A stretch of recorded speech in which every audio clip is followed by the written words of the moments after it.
दोस्तों 90 के दशक में एक ही अभिनेत्री के तारीफों के बुल बांधे जाते थे।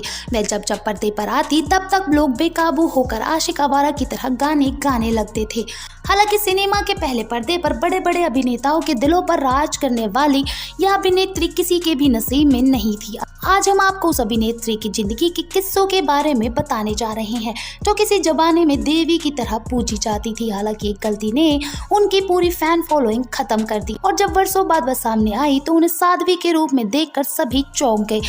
तो दोस्तों अगर आप भी जानना चाहते हैं कौन थी वो एक्ट्रेस तो बने रहिए हमारे साथ वीडियो के अंत तक।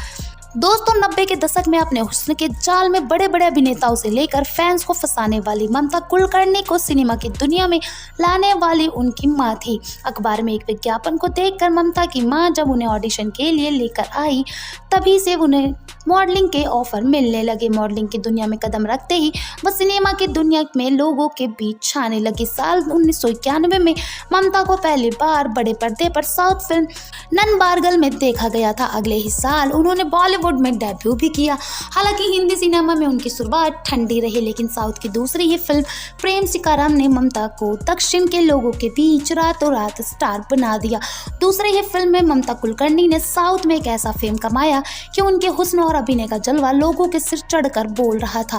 फैंस अभिनेत्री की हर चीज से इतने प्रभावित थे कि उन्हें देवी का रूप मानने लगे थे। ममता की दीवानगी में फैंस ने सारी हदें पार कर दी थी। हैदराबाद में उनका मंदिर तक बनवाया जिसमें उन्हें देवी की तरह पूजा गया। हालांकि एक तरफ वह अपने करियर में सफलता की सीढ़ी चढ़ रही थी वहीं दूसरी तरफ उनके एक कदम ने फैंस को सदमा पहुंचाया। ममता के फैंस को उनका टॉपलेस फोटोशूट पसंद नहीं आया। विवाद बढ़ने पर अभिनेत्री ने सामने आकर सभी से माफी भी मांगी।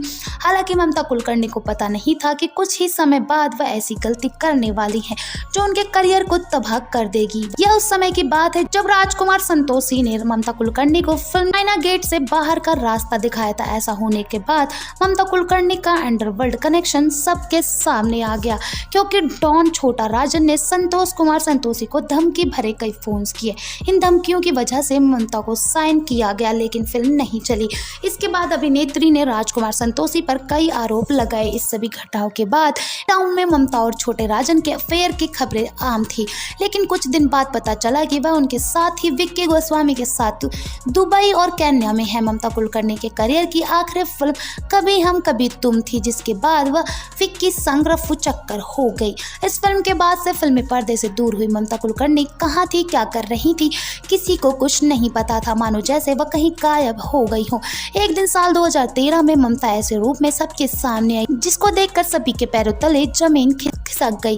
दरअसल ममता कुलकर्णी की एक तस्वीर 2013 में खूब वायरल हुई थी जिसमें वह भगवा चोला पहने बिना मेकअप करे किसी साध्वी की तरह नजर आ रही थी। इस तस्वीर के बाद एक बार फिर ममता कुलकर्णी लैमलाइट में आ गई। हालांकि बाद में पता लगा कि ममता और विक्की गोस्वामी पर केन्या में ड्रग्स रैकेट चलाने का आरोप है। पुलिस दोनों को लगातार तलाश कर रही है। इसके बाद सभी ने उनका बायकॉट कर दिया। अभी से ममता कुलकर्णी को उनके फैंस बिल्कुल भी पसंद नहीं करते। वाल दोस्तों आपको ममता कुलकर्णी की कौन सी मूवी सबसे ज्यादा अच्छी लगती है आप उसका नाम हमें कमेंट सेक्शन बॉक्स में कमेंट करके जरूर बताएं। साथ ही वीडियो को लाइक सब्सक्राइब और दोस्तों के साथ शेयर करना बिल्कुल ना भूलिए। Bye bye.